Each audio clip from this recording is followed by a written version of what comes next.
રાજકોટના 64 વર્ષીય વૃદ્ધ વેપારીને સોશિયલ મીડિયાના માધ્યમથી જામનગરની 27 વર્ષીય યુવતી સાથે પરિચય થયો હતો અને યુવતીએ વેપારીને સંબંધની શરૂઆત કરવા માટે દ્વારકા જવાનું કહ્યું હતું. ચોક્કસ આયોજન મુજબ વેપારી અને યુવતી કારમાં દ્વારકા જવા માટે નીકળે છે ત્યારે માર્ગમાં પોલીસના ડ્રેસમાં આવેલા બે યુવકો તેમની કાર અટકાવીને તલાશી લેવાનું શરૂ કરે છે.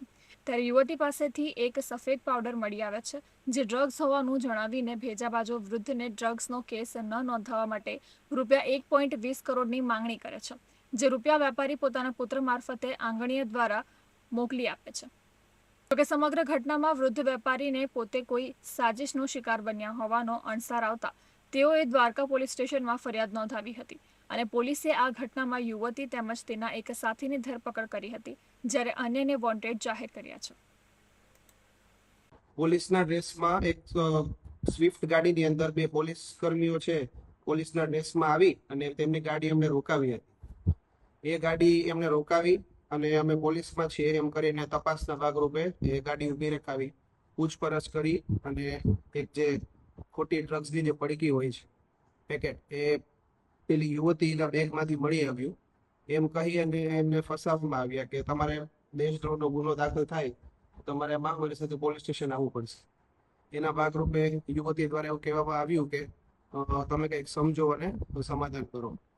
એના ભાગરૂપે જે બંને પોલીસ કર્મીઓ છે એ ફરિયાદીની ગાડીમાં બેસી અને દ્વારકા આવવાનું નક્કી થઈ. તે એક આંગળીયાની પેઢીમાંથી ફરિયાદી પાસે ₹1.20 કરોડ કઢાવી અને એ લઈ અને બંને પોલીસ કર્મીઓ છે ત્યાંથી ફરાર થઈ ગયા છે.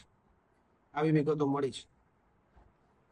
ત્યારબાદ ગુનો દાખલ થયા બાદ 25 તારીખના રોજ પોલીસ દ્વારા 27 વર્ષીય યુવતી તથા એમની સાથે સંકળાયેલ એક જીમ ટ્રેનર છે જેનું નામ છે પરવતભાઈ બાસફોડ, એ બંનેની કાયદેસરની અટક કરવામાં આવી છે.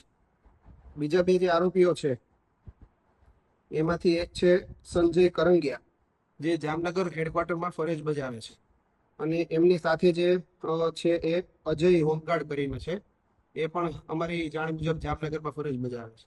તેમને જાણ થઈ એટલે તે લોકો જે રોકડ છે એ લઈને ત્યાંથી ફરાર થઈ ગયા હતા. હાલ જે તપાસ છે એ ઓખા મરીન પોલીસ સ્ટેશનના સબ ઇન્સ્પેક્ટર RR ઝરૂ છે ચલાવી રહ્યા છે. જે કબજે કરેલ મુદ્દામાલ છે એમાં નેમ પ્લેટ જે છે પોલીસની મળી આવી છે, પોલીસનો યુનિફોર્મ મળી આવ્યો છે, એમણે જે સ્વિફ્ટ ડિઝાયર જે ગાડી હતી એ પણ મળી આવી છે. આરોપીઓ જે બે છે એમને રિમાન્ડ કોર્ટ દ્વારા આપવામાં આવેલ છે અને આગળની તપાસ ચાલુ છે.